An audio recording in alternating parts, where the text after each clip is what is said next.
few days ago, I did a review on this product, Permatex exhaust joint and crack sealer, and sure enough, just as expected, it's a piece of shit, to be honestly speaking.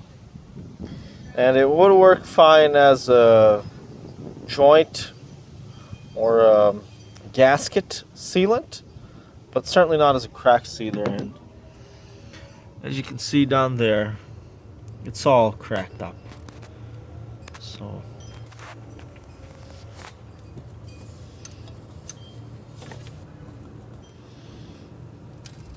it just literally just cracks out like that. So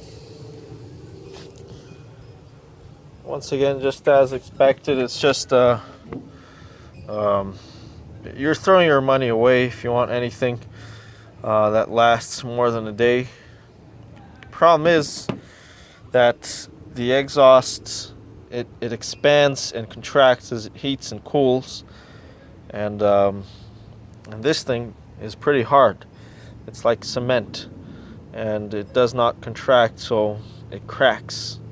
Ideally, we'd want something that's flexible as well as heat resistant. I'm yet to find that product